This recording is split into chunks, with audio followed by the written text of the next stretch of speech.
I want to start with sort of like a greetings from the startup nation. You know, Israel is known as the startup nation. There was a book written about it, The Startup Nation. This is a book that basically goes through and tries to figure out why is Israel known as the startup nation? What makes it possible for us to continually bring new innovation to the world from such a small country?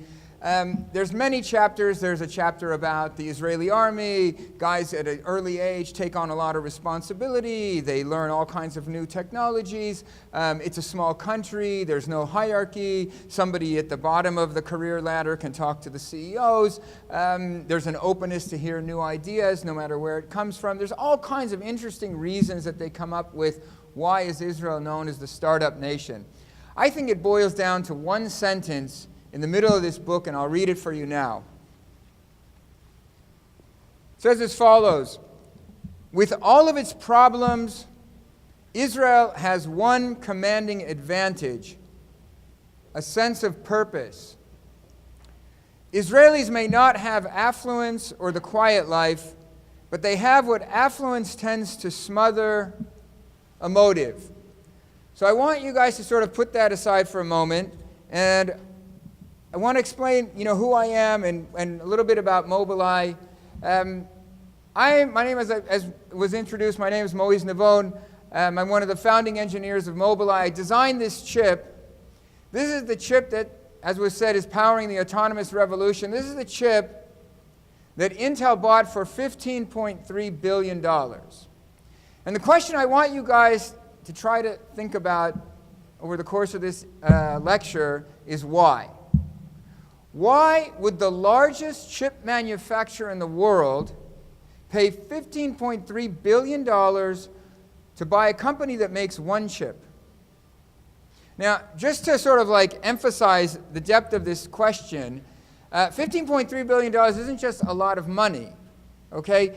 I don't know if you guys had a chance to learn a little bit about business and about evaluating companies. We're here in the computer science department. I know that when I went through the computer science department at UCLA, I didn't really learn that much about evaluating companies.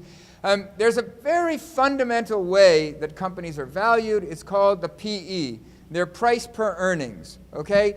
And it basically says, if a company is earning, let's say I'm selling books, and over the course of the year, I sold 100 books, and I earned $1 on each book, so my earnings are $100. Now, let's say that I have one stock on the stock market, and that stock goes for $100. So that means my company sells for a PE of 1. $100 is the price, $100 is the earnings, it's a PE of 1. That basically means that you're paying what you get, the company is worth, that's how much you're paying for it. Now, it turns out that most companies don't go for a PE of 1. The average S&P 500 over history is 16. That is to say that most people are willing to pay 16 times the value or the current earnings of a company because they figure that next year the company is going to do better, they're going to earn more people are going to drink Coke, more people are going to buy iPhones. Companies' values are going to continue to go up as long as their company is doing relatively well, and so the average earnings, or the average PE is 16. Now, if you're a tech company, so people expect big changes, and there's big expectations of how the company's going to do in the next few years, and so PEs usually go for much more than that. I mean, Intel today is around 17, Checkpoint, for example, is around 20, NVIDIA, that makes graphics chip, is around 40, and these things, of course, fluctuate with the daily pricing, but in any case, PEs can go for much more than 1 or 16 or 20 or even 40. The question is, how much is $15.3 billion times the earnings? How much of a PE was Intel willing to pay to buy Mobileye? 16? 40? 80? 100 times? $15.3 billion comes out to a PE of 130. So now you have to ask yourself, why did the largest chip manufacturer in the world pay 130 times the value of a company that makes one chip? They know how to make chips. So as I said, that's a question that I would like to answer during the course of this lecture. Before we actually get to that, or the way I would actually like to answer that is sort of as follows. I want to tell you how I got here, and then that will tell you how Mobileye got here, because really, the fact is that my story is the Mobileye story. It's the story of the startup nation. It's the story, really, of the Jewish people. So I'll take you back to the beginning of my history. I was raised in Los Angeles, a secular Jew. Basically, what that means is that we were raised proud Jews, but we didn't really know what we were proud of. We made Kiddush on Shabbat, and then we went to the movies. We didn't eat on Yom Kippur, but we went to the beach.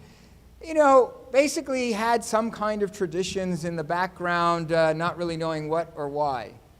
And it really wasn't until I got to college that I began to get a bit of a perspective on that. But really what sort of drove me, even at that time, was that when I was about 7 or 8 years old, I found out that people die.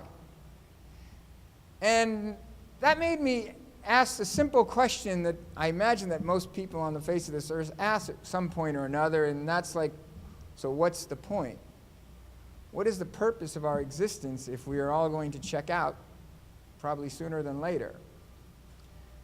Now, what really bothered me about this question, I mean, I had a really great childhood and a really great family, and everything was good. I wasn't, lacking anything in life, bli ayin hara, but what really bothered me about this question was that, if everything goes black when you're gone, so black that you go to a place that there is no black, there is no color, there is no memory that you ever existed. So what's the point? Well, basically, I was about 7 or 8 years old, growing up in Los Angeles, and to a secular Jewish family, and I didn't get any answers. So I went and did what all my friends were doing at that time, which was basically go skateboarding and surfing. I grew up in like the 80s when urethane wheels for skateboards were just invented, and there was a drought in Los Angeles, and so all the private pools were emptied, and we used to sneak into backyards and skateboard empty pools. Then we grew up a little bit more. I started surfing, and when I got to UCLA, I was on the surf team at UCLA, and I had a great time, but I didn't ever get an answer to this question about what are we doing here? And it wasn't until my second year at UCLA, a friend of the family was working for the Jet Propulsion Laboratory, and he gave me a student internship. And this was really a great boon. I mean, to be able to get an internship at NASA's JPL, I remember arriving the first day, and, I'm all ears. This guy's going to, give me my entrance ticket to this career that I've wanted. And so we spend the whole morning talking about JPL and engineering and the projects that are going on. And then he takes me to lunch. We go to the cafeteria. And he says, okay, order whatever you want. So I smelled the hamburgers on the grill, and I said, oh, I'll have a cheeseburger. It turns out he was a religious Jew, and he made this face. So I said, the cheeseburgers aren't good here? Made another face, and I said, listen, I don't read faces, so if you don't tell me the cheeseburgers are bad, I get what I like. I like cheeseburgers. I think that was like the last cheeseburger I ever had. The next 3 hours we spent talking about Jewish philosophy, and basically my whole year and a half of working there, 2 years, was we spent half the time talking about engineering. We spent the other half talking about Jewish philosophy. And he told me, basically, look, we believe that there's a creator. We believe that you have a soul. We believe that there's a purpose. You're here to fix yourself. You're here to fix the world. So those ideas began to resonate with me, and I started trying to do, Jewish stuff. So he told me, we don't eat milk and meat together, and so I was in my fraternity at UCLA. I was a Rosh chairman there. We have big parties. They order pepperoni pizza, so I said, oh, milk and meat. So I took the pepperonis off the pizza. For those of you who understand a little bit about halacha, so you realize that doesn't do you any good. But it was a good start. Just sort of cut to the chase, my 16 years at Mobileye, I also went for 6 years, 2 nights a week to Merkaz Rav Yeshiva, and I got my smicha from the Rabbanut and from Rav Zalman Nechemia Goldberg. I mean, I too now know that actually eating pepperoni pizza is not eating milk and meat. It's because ein yisur chalal yisur, but we'll leave that for the side. In any case, so that was pretty much like the beginning of my journey. As I started learning more and more, I realized that, Israel is really the stage of Jewish history today. And I dragged my wife into this whole story of becoming religious Jews. She also came from the same background as I did. And so we decided that we needed to try to get to Israel. My wife basically said, let's just move there. And I said, what do you mean? Like, without a job? I'm not going anywhere without a job, right?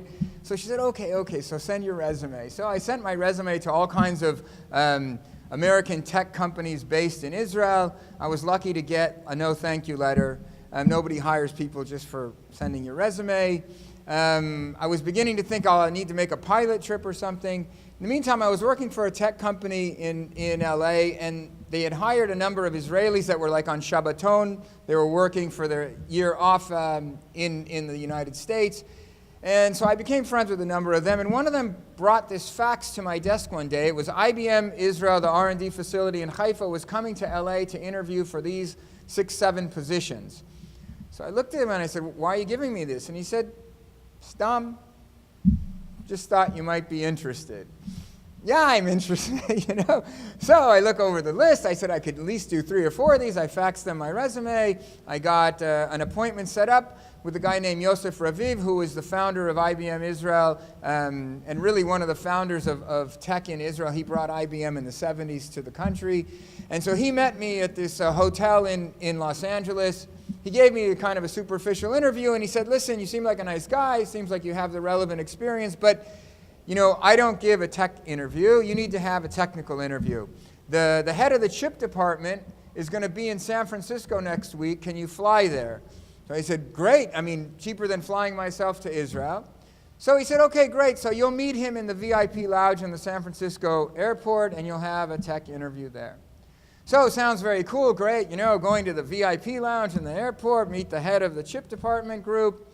Not cool at all. It's Monday night. Everybody's watching Monday Night Football, getting drunk. And this guy's not only the head of the chip design group at IBM, he's also the head of the chip design faculty at the Technion, and he's asking me finals questions. And you're not allowed to say Lashon Hara about yourself, but I pretty much failed. He gave me like hints, and I kind of answered. We went along the way. And he said, thank you very much. And I folded up my stuff, and I left. And I started walking out of the VIP lounge, and I got to the door. And I said, this can't be happening. This is my chance to get to Israel, and I just blew it. I'm not going to let it happen. So I turned around, I walked back to him, he was still sitting on the couch. I went over to him and I said, listen, you know what I don't know, but you don't know what I do know.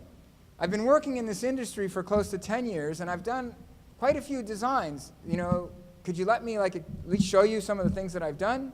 He said, sure, sit down. So I opened up my schematics. I did all kinds of things. I designed one of the first laser printer controllers. I was working for a contract job for the United States Air Force, designed the Reagan Star Wars system, missiles taking out missiles from Russia and intercontinental ballistic missiles.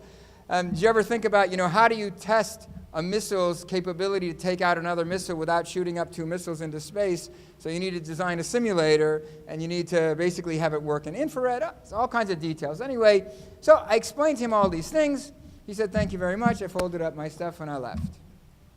Got a phone call a week later, and the head of IBM, Yosef Raviv, said, we want to give you a job. So I went to my wife, and I told her I have good news, and I have bad news. The good news is that we got the job. The bad news is that they want to pay us half of what we're making now. So she said, so what's the problem? I said, well, we're not exactly rich here. How do you think we're going to make it there? So she said, they're making it, we'll make it. And we went. Not so simple, okay? When you need to try and live off of a budget lower than any budget that you ever lived off of, so you need to start making cuts, right? If you look, if you Google, tips on saving money, so it says don't drink coffee out, we're way beyond that, okay? I had a car from the time I was age 16. If you don't have a car in LA, you don't exist. Now I have no car. I'm hitchhiking to work. Age 30, and I have no car of my own. But, like we said, Israel's a small country, so who picks me up on the first day to work? But the CEO of IBM, Yosef Raviv, he pulls up in his Rolls Royce. Okay, it's not a Rolls Royce. In 1992 in Israel, it was a Volvo, but Volvos in 1992 in Israel were like Rolls Royces in America or in LA at that time. Any case, that was basically, our introduction into Israeli society, and IBM was really a great landing platform for me because it's one of 3 R&D facilities in the entire world, and everybody knew that you learn a lot there. I basically learned how to design chips when I was there. I got my degree in computer engineering from UCLA, and I designed hardware, and I wrote software, but this was on a new level, and I basically learned how to design chips there, which would serve me very well for the rest of my career. The difficult part was that Haifa in 1992 was an incredibly difficult place, not only economically, but culturally as a religious Jew. There weren't a lot of religious people there. There wasn't a lot of religious infrastructure. And there wasn't a lot of English speakers. We barely spoke any few words of Hebrew. That was one of the boons of going there, was that you were forced to learn Hebrew, and so otherwise you couldn't communicate. There were actually people there that you had no common language except Hebrew, right? This is the influx of all the Russians and all kinds of other people that were moving to the country, and so I was actually able to learn Hebrew there. But culturally, it was incredibly difficult, socially, culturally, and so I said, either I'm moving back to LA or I'm moving out of here. I can't take it anymore. And a friend of mine had a startup that he had begun in Jerusalem, and so we moved to Jerusalem. In Jerusalem, of course, culturally and religiously, it's much easier, but this startup was really not a great idea. I remember telling people at IBM, they're saying, so what are you leaving for? Where are you going? And they said, what? That's a dumb idea. And it was a dumb idea, but at least it got me out of Haifa. Within, I think, 2 months, the company went under. But I was in Jerusalem, and so now I'm looking for work. In Jerusalem at that time, there wasn't a lot of startups, and there wasn't a lot of hardware development. I ended up finding a job in Herzliya Pituach, which is just north of Tel Aviv. There's one of the main centers of high tech in Israel. I went to start working for a company that was doing MPEG. Basically, this is in around 1994, when MPEG was really just beginning. Nobody really knew what MPEG was. We were working off of the specs from the Motion Picture Expert Group, which is what MPEG stands for. I basically designed the first video-on-demand systems for airplanes. If you guys, you watch video-on-demand in airplanes, so we designed the very first systems that were installed, like in first class of Singapore Air and British Air, while everybody else was watching movies that were bouncing with the turbulence in the air. In any case, so now that gave me a nice place to work. However, driving back and forth Jerusalem to Herzliya is very difficult, and that began to take its toll on me, and I said, I need to try to find somewhere else to work. I need to find something in Jerusalem. A friend of mine was working for a company called NDS, News Data Systems, and so he said, come and work for us, and that's basically what I did. When I left OptiBase, so OptiBase was a small company, it was a private company, and a friend of mine said, so did you buy your options? And I said, no, I don't have any money to buy my options. He goes, are you kidding? He said, we are engineers. We are never going to make it financially on our salary, right? We get a salary and we get options. He said, our hope is that the options will become something and we will actually make some money. So I said, okay, that's very fine and nice, but I don't have any money to buy my options, and I can't keep doing this drive to Herzliya, so I'm out of here. But I kept that little piece of advice in the back of my head, and I went to work for NDS. At NDS, we were making encryption-decryption systems, basically for paid TV. NDS was the tech arm of the News Corporation, and so I designed like an encryption chip that went on the head end, scrambles the video, sends it over satellite, comes into people's houses, and then they have the same chip on their set-top box, decrypts, and they watch TV. We did this basically for about 5 years, from 1995 to about 2000. And 2000, in case you guys ever remember or learned, that that was basically the dot-com era. So the dot-com era, for those of you who didn't learn about it, was the explosion of the internet. Everything was going to the internet, all kinds of tech companies, whether you were writing web pages or you were developing hardware, you were making network chips, all kinds of, anything related to the internet was selling like hotcakes. You could have been selling toothbrushes, and if you made your company now toothbrushes.com, so now you could go to the NASDAQ and get millions of dollars for your company. If we talked about PEs of 16 or 130, that was nothing at that time. The PEs were skyrocketing in the hundreds. Anything that was internet related was worth millions of dollars. And so now in Jerusalem, in the neighborhood where I was working, NDS was a place called Har Chotzvim, which is one of the main tech centers today, for sure in Jerusalem and in probably even in the whole country. There were all kinds of startups popping up in every little corner of any little building. There was a new startup. And I said, this is my chance to put my friend's advice to use. I'm going to go work for a startup, and I'm going to get some options.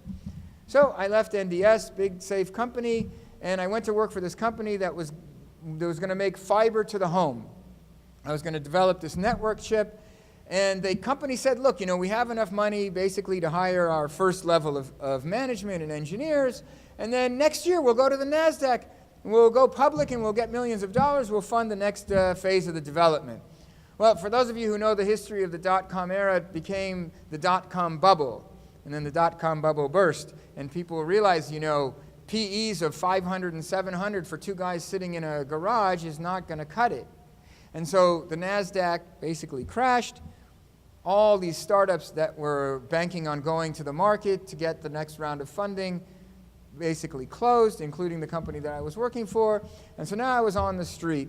And this is probably, I would say, the bottom of my career. This is not a good time to be on the street. All my engineer friends are on the street. All the companies that we could possibly work for are now closing up or streamlining. They're cutting down people. And so this was a time when I finally had to implement one of the great teachings of Jewish philosophy. For those of you who are familiar with Rabbi Akiva, so he says a famous saying, Kol David Rachmana Latav Avid, or in short, Gamzu Latova. This too is for the best. Now, Rabbi Akiva was able to say that to the ultimate when he gave his life for it. You don't get to the levels of Rabbi Akiva just by saying this statement. This statement, just so that we're all clear, doesn't mean that you are a prophet. This statement does not mean you know what's going to happen. This statement does not mean that you see something good in what's happening right now. Right? This is sort of a philosophy on life. This is also for the best is something that you begin to say on little things. Like you were walking along the beach barefoot and you stubbed your toe on a rock and you said, ouch! And you say, Gam Zula Tova. You don't know why, but you figure, you're not the only thing in the world, and there are bigger things going on than you, and so you move on. And if you're good at doing that when you stub your toe, so then the next time you come out of a business meeting and you look at your car and you now have a $200 parking ticket, and you look at it and you say, Gam Zula Tova. And you have no idea why, but, this is part of inculcating something that's much bigger than us. And you teach yourself how to accept things that are thrown your way and keep moving.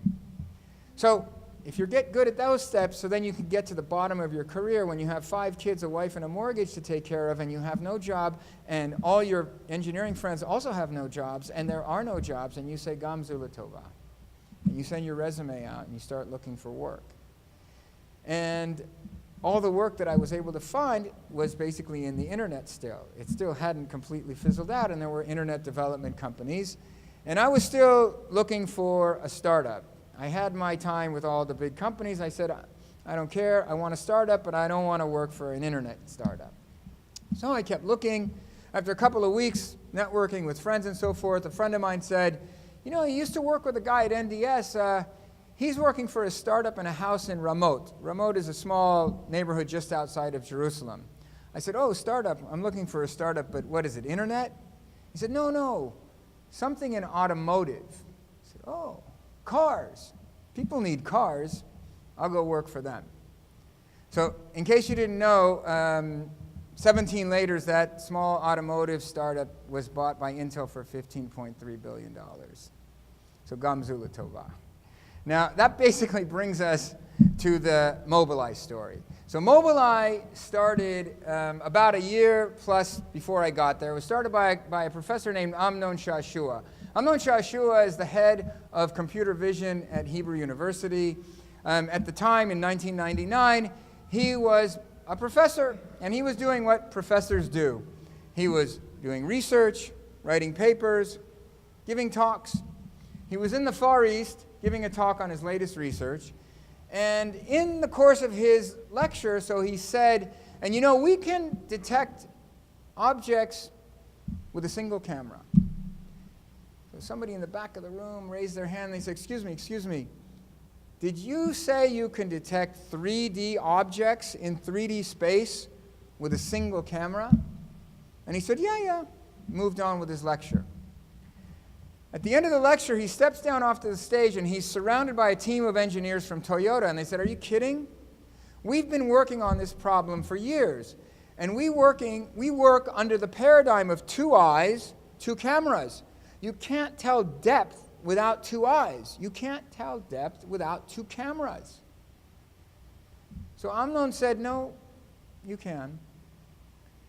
So the thing is like this. Basically, if you cover 1 eye, theoretically everything goes flat. You can't tell depth with 1 eye. But if you do this, actually you can. I know that you're like 3 feet from me, and I know that you're like 5 feet from me. What's the difference? So do you need 1 camera or do you need 2 cameras? You need 1 eye or you need 2 eyes? So the whole idea was driven home to me many years ago. It was in the Boston Science Museum, and they had this display. It was a big rectangular box, like a glass aquarium. And in this aquarium, there were all kinds of objects. I don't know, a watch, a pencil, a book, a yo-yo, things that you know. And you look at this glass box and you say, why is this in the museum? Then they take you around to the side of the box, and there's a black sheet covering being able to see anything in the box, and there's a little peephole. And you look in through the peephole, and you see a poster, completely flat. You cannot see any depth. So what happened? Context. Basically, you have absolutely no context, and with 1 eye, you can't tell any depth, and so everything looks completely flat. With 1 eye, you can't tell anything. But now, the reason that when I cover 1 eye, I can still guess how far you guys are from me is because I know what people look like. I know what chairs look like. I know what rooms look like. My brain begins to interpolate all the things I know with the things that I don't know, and I'm able to guess more or less how far you are from me. I need 2 eyes, basically, to tell things very close to me. If I had to take my finger and put it on this chip, so now I would have to start doing some guessing. But for any amount of depth, basically my brain does the interpolations and I am able to detect how far an object is from me. So the engineers at Toyota said, very nice, we don't believe you. Here's $100,000, prove it. So Amnon took the money, came back to Jerusalem, got a couple of students, got a couple of engineers. They put a box load of like 5 or 6 PowerPC computers in the back of a van, hooked it up to a big video camera, and they proved it. You can detect 3D objects in 3D space with a single camera. That's huge. Nobody ever dared to say such a thing. Nobody ever dared to prove such a thing. One problem. He proved it theoretically, academically. He proved that the system could detect objects in 3D space, but the system worked at 4 frames a second.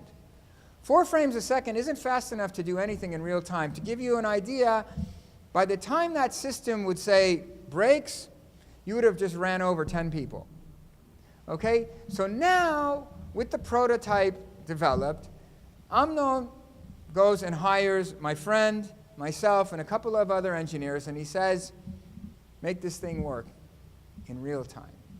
So we sat down with the algorithms guys, and we took all the algorithms, took all the software, and we put it all in this chip that works at the speed of your eye. 30 frames a second. So now you have something you can go to market with. The question is, what do you go to market with? What is the application? So now you guys know the end of the story, autonomous vehicles. But nobody was talking about autonomous vehicles in 2001. When I went to the CEO's office, Ziva Aviram, at the time, and he sat me down, to give me my offer, and, he cut my salary, and he gave me my options, and he said, don't worry, hold your breath, we'll have an exit in 2 years. To remind you, the company went public after 14 years. The company was bought out after 16 years.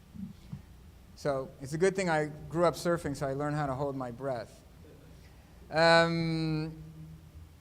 So anyway, so he said, so what am I hiring you for? Like, what is this company going to do? We want you to develop this chip. We are making ACC, Adaptive Cruise Control. Okay, Adaptive Cruise Control in 2001 was available on high-end vehicles like a Jaguar, which we had parked in the garage that we would mimic. It was based on radar. Okay, for those of you who don't know what adaptive cruise control is, cruise control, you push the button, you say you want to go 100 kilometers an hour, whatever it is, 70 miles an hour. You push the button, you go the speed you want to go. You get into traffic, you put on brakes, you disable the cruise control. You want to go back to the 100 you were going, you set the system again. Adaptive cruise control says, I see that you wanted to go 100, but now the traffic is going 50. I will reduce your speed to 50. Now the traffic cleared and you wanted to go 100, I will bring you back to 100. You don't touch the pedals. Okay? Those systems were available, like I said, in high-end vehicles based on radar. In 2000, radar cost a few $1,000s, and so they were only available in high-end vehicles. Mobileye came and said, we can detect cars. We can detect depth. We can do it with a cheap camera and our little chip. We'll make ACC for the masses. We will sell this system for $100, and it will be in every car.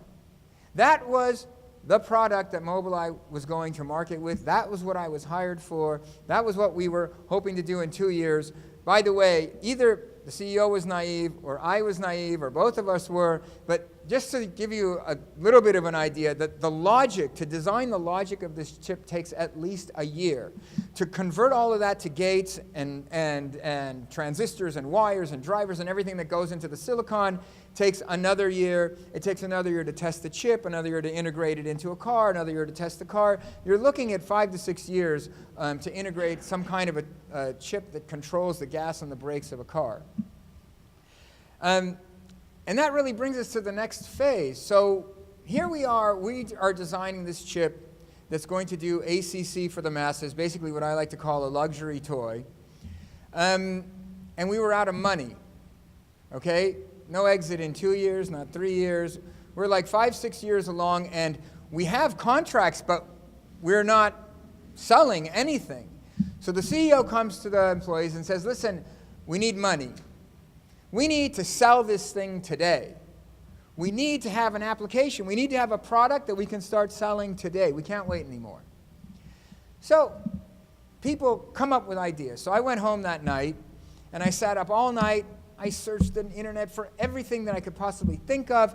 I went on like transportation sites. I found, we should put them on trains. There's all kinds of train accidents all the time. We should put them on boats. You'd be amazed how many boats crash into docks every day.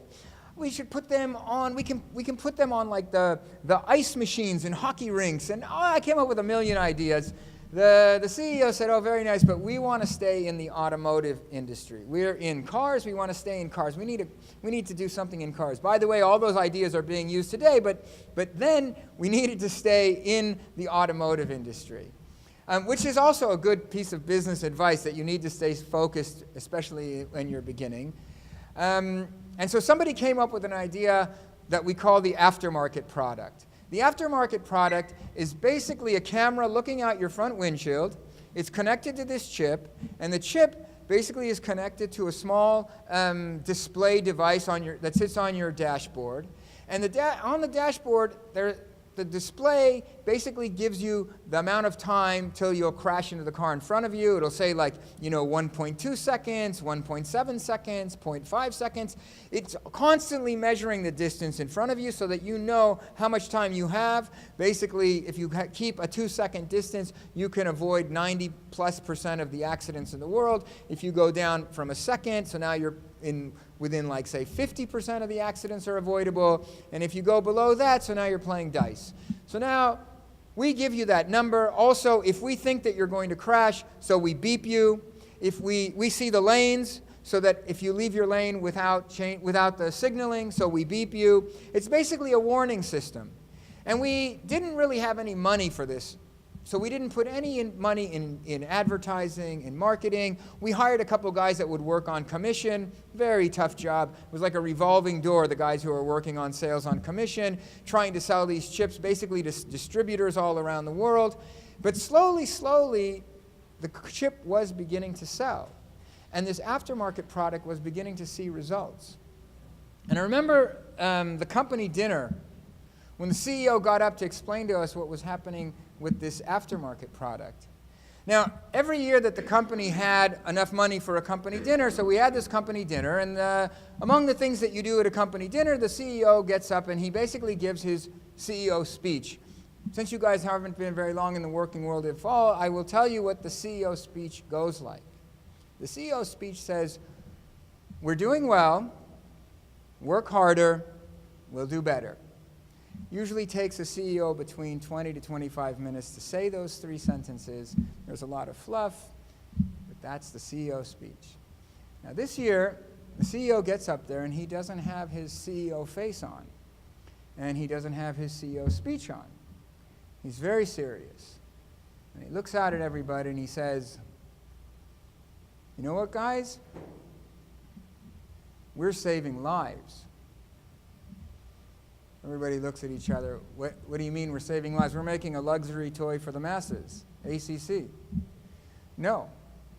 Turns out that consumer products groups started doing studies on our aftermarket product, and they found that we're saving lives. Insurance companies started doing studies, and they found out that we are mitigating accidents. There was a study done by the largest trucking company in North America called Englander, and they had 2,200 trucks. And they said, "We want to do a study with your chip. We will put your system in 2,000 trucks, and we will leave our other 200 trucks without the system. We will let them drive for a year, 77 million miles, and we'll see how they did. We know that statistically, 200 trucks will get in 4 to 5 accidents over the course of a year. We know that the 2,000 trucks will get in between 11 to 15 accidents over the course of a year.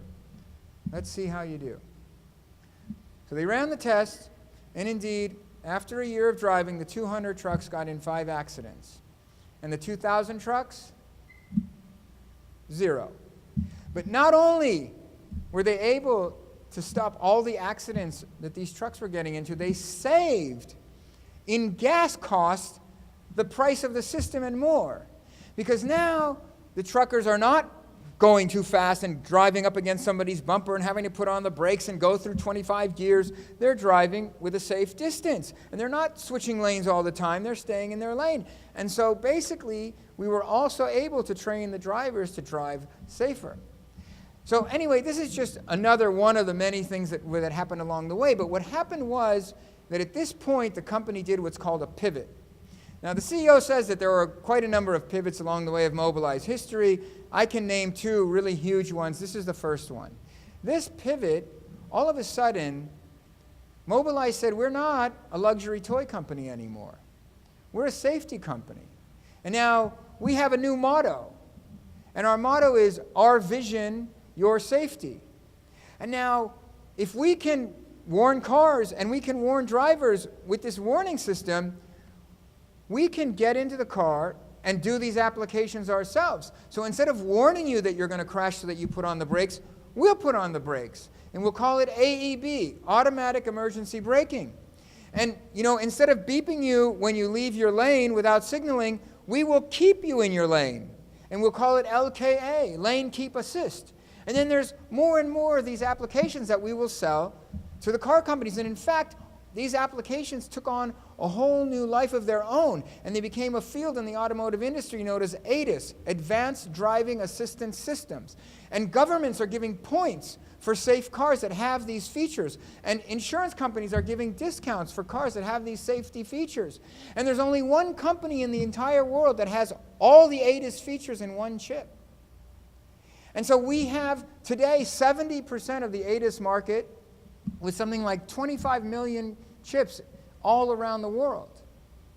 But then something else interesting happened. And a couple of the engineers, they said, you know, we're putting on the brakes, we're controlling the gas, we're controlling the steering wheel, we're controlling the car. Let's make an autonomous vehicle. So they went to management, and management said, that's very nice, but we have no customers for autonomous vehicles. But it's an interesting research project. Take this Audi and go play in the garage. So these two engineers took a bunch of computer parts, these chips, put them on our development boards, connected them up to 8 cameras surrounding the car, and they built Mobileye's first autonomous vehicle completely vision-based. No LiDAR, no radar, vision.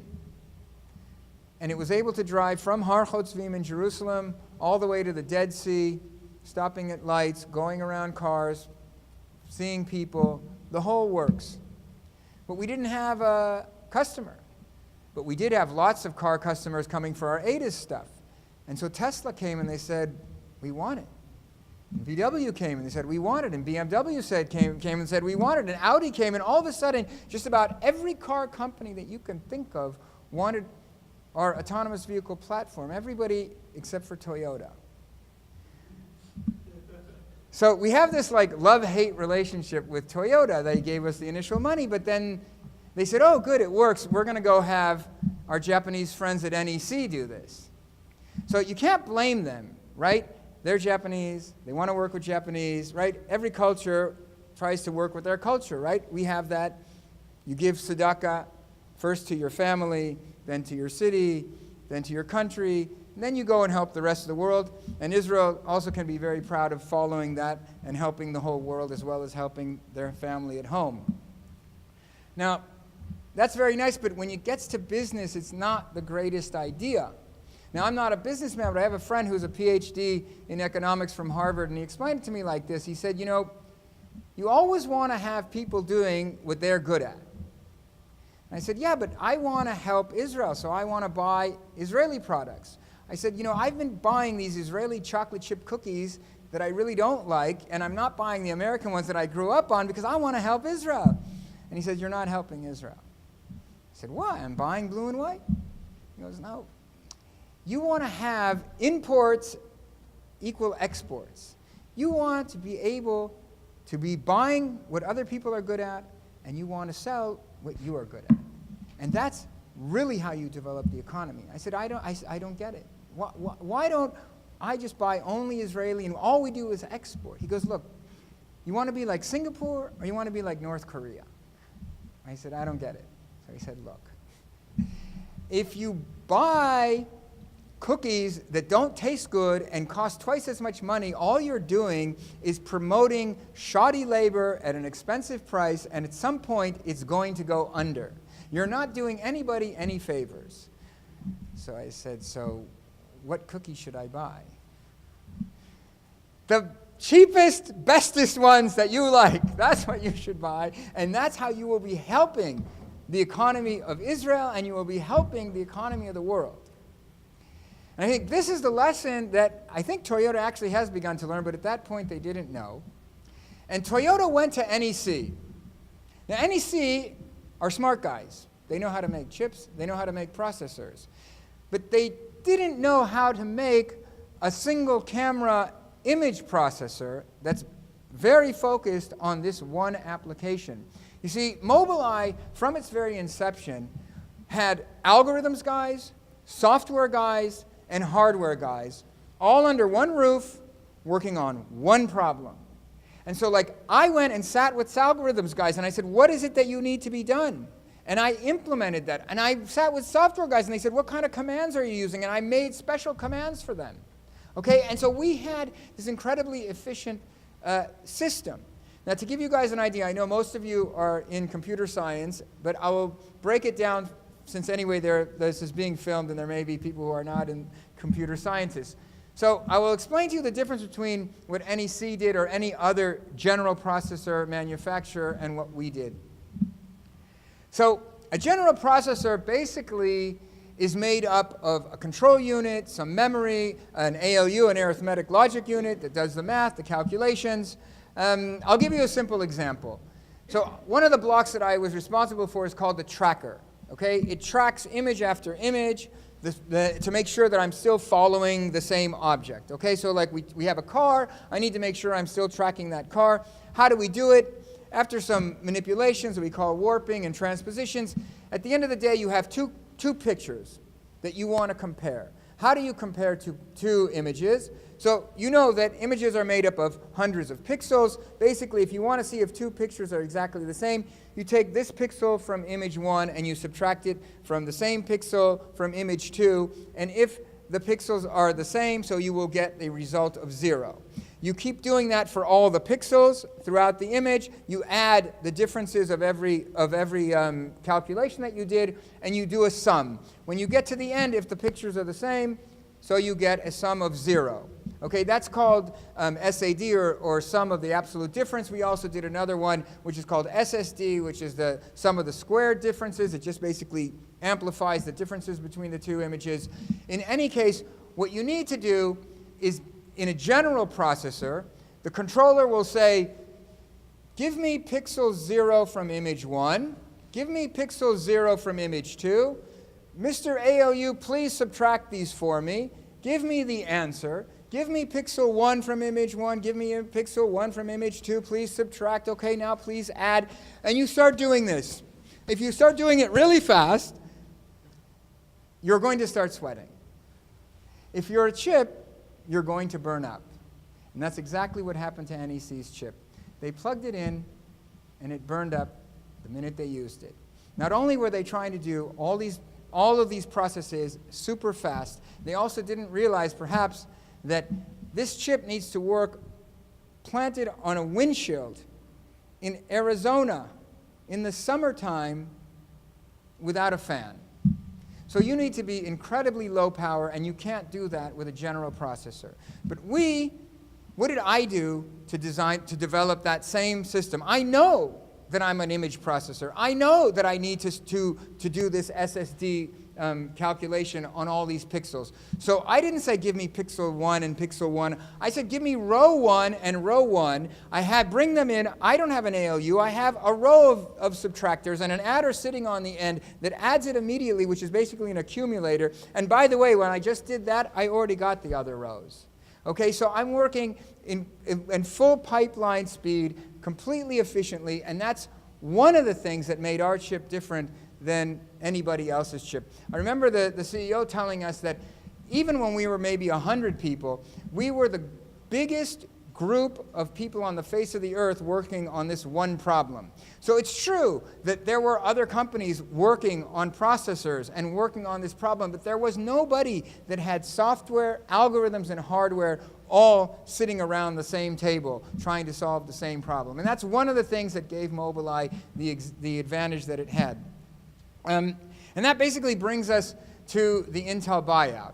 So about 2 years before the buyout, or a year and a half, BMW, Intel, and Mobileye announced a partnership. We were going to bring the first autonomous vehicle commercially available by 2021. This was a great boon for Mobileye. We're now really in the big leagues, where we've got a partnership with the other two biggest players in the community, let's say. But it wasn't a boon for Intel. Intel, so they looked at this partnership, and they looked to their right, and they said, BMW, what are they doing for this partnership? Well, they're supplying the metal and the rubber. We can't do that, so that's good. And they said, what are we doing? Well, we're supplying the electronics. This board, it's It's an Intel board. These wires, Intel wires. These controllers, Intel controllers. In fact, Intel is doing everything for this system except for one chip. One chip. So Intel basically wanted us out. Why should there be anything but Intel on this board? Why should there be anything but Intel on this system? So Intel was our greatest fear, our greatest competitor. They sat and got into the guts of our system and tried to find out, what are we doing? And when Brian Krzanich, the CEO who purchased Mobileye, came and he told us, he said, you know, we watched you for several months, and we decided that it was better to buy you than to beat you. Basically, what they realized is that we had been working on this problem for 15 years. And not only did we have sophisticated hardware and sophisticated algorithms, sophisticated software, and years and years of testing data, but we were now at the forefront of this industry, working with just about every large car manufacturer that you can imagine. And so they decided that indeed it was worth it for them, that they didn't want to miss the boat on what's really the next big thing. I mean, if you look up, autonomous vehicles are known as the most disruptive technology to hit humanity. This is going to change everything we know about the world. It's not just about having cars drive around without a driver. This is going to change everything, from real estate to transportation to insurance and car accidents and tickets, and just about every walk of life that you can think of is going to be changed. And so Intel decided that they did not want to miss the boat on this, as they did with the cell phones, where there's no doubt that Intel can design this chip. There's no doubt that they can do what we're doing, but they can't do it in the time that it will take to get into the industry. And so they basically purchased us for the value that they purchased us. But I don't think that that's really the most amazing piece of this story, is really not the money. The most amazing piece of this story is what it's done for Israel, what it's done for the Jewish people. You see, when the CEO of Intel came to Israel and he announced that he's buying Mobileye, he said a couple of amazing things. Amazing thing number one was, he said, we like Mobileye just the way it is, and we're not changing anything about it. As a matter of fact, we have 500 people working in our ADG, in our automotive development group. We are folding that group under Amnon Shashua. He is going to decide what to do with those people. And Amnon said, the 200 people in Haifa, I can use them. The 200 people in Silicon Valley, I don't need them. And he basically shuffled everybody. Intel people say Mobileye bought Intel. The sign on our building says Mobileye, an Intel company. That is an incredible rarity when Intel buys a company. But that's not only the most amazing thing. The most amazing thing for me was when the press conference with the CEOs of Mobileye and Intel and the Prime Minister Benjamin Netanyahu, and the CEO of Intel gets up there and says, you know, we're just as much an Israeli company as we are an American company. Now, I don't know if you guys understand what that statement really is, but we're talking about, that's like end of days stuff. And I will explain to you why. Do you understand that, first of all, there's like no difference between Israeli and Jewish, right? Martin Luther King said many years ago, anyone who says he's anti-Zionist is anti-Semitic. Okay? Israel is basically the symbol of the Jews in the world. All right? And now, this guy who is the CEO of the largest chip manufacturer in the world says, I'm Israeli. Why? Why would you even do that? Do you understand that Mobileye is not an Israeli company? No, why would we want to do that? No one wants to work with the Jews. We were incorporated in the Netherlands. We have an answering machine in the Netherlands and an R&D facility in Jerusalem. But today, Intel says we're Israeli. That's amazing. That's astounding. Let me explain to you, in case you didn't understand, okay? Before this period of time, nobody would be want to be identified as an Israeli or as a Jew in any way, shape, or form, certainly not in the business world. Why would you want to do that? I happen to be taking a history class in Jewish philosophy, and we went through all the philosophers from Rav Saadia Gaon, Philo, all the way to modern times. And then we learned about, in the 1700s, a philosopher by the name of Moses Mendelssohn. So Moses Mendelssohn at the time was known as the Socrates of his time. He was a great philosopher. When he was a kid, so he lived in some town on the outskirts of Berlin, and he wanted to come to Berlin, the big city, to learn in the university. So he came to Berlin, walled city. And the Jews can't come through the main gate. They have to come through the back gate. And when they come to the back gate, everybody's registered. We still have the registry of the day Moses Mendelssohn came to Berlin. It says 7 cows, 6 sheep, and 1 Jew came through the gate today. We were counted with the animals. Today, they want to be counted with us. John Medved, who's the CEO of one of the biggest VC firms in Jerusalem called Our Crowd, so he's been bringing money to startups for many, many years. He went on record on the news after the Mobileye announcement, and I'll quote for you here. He said, "The country is being overrun in a positive way by investors, corporations, strategic partners, all sorts who simply want to get a piece of this." That's amazing. Everybody wants a piece of Israel today. Everybody wants to be associated with Israel. Let me explain to you what that means for us. I've been telling people, in New York, I've been running into all kinds of people who are not Jews, and they see my kippah, and I explain to them, we are the chosen people. But that doesn't mean that we're chosen, that we think we're so great. No, that means we have a task. It's a really simple task. We are here to tell the world that there's a creator. We are here to tell the world that there's a purpose.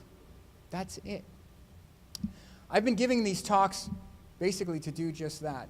I've been giving these talks at Mobileye for the past year. All kinds of groups have been coming, from the tech tour of YU, which is how I got connected here, to the Business School of Illinois and Cornell and VC investors from all over the world.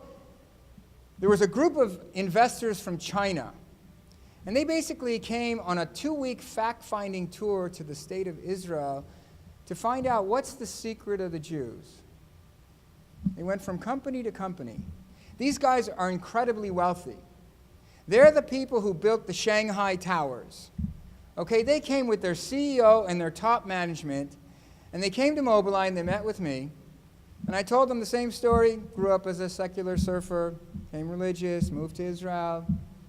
Whole story. But they came here and they said, how do you make a Mobileye? That's what we're here for. We want to know the secret. So I said, I'll tell you exactly what the CEO said at the last company dinner after we were bought out. He said, a lot of stars have to line up to make a Mobileye. You have to have a really good idea, single camera, to detect 3D objects. There were a lot of other novelties along the way, but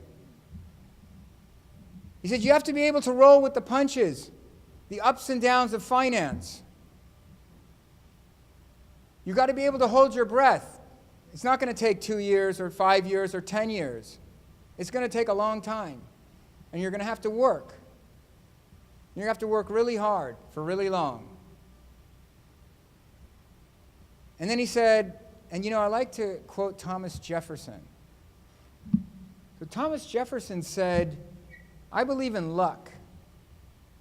And I believe the harder you work, the more luck you have. So I turned to these Chinese investors and I said, some people call it luck. I call it siyata dishmaya.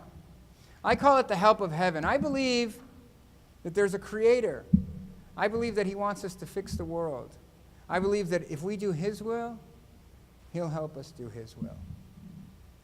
So right when I said that, so their secular Israeli tour guide came up to me and he leaned over in my ear and he said, Red mizeh hem atheistim gemurim. He said, drop the God stuff, they're total atheists. So I looked out at them And I said, so I understand you guys are atheists.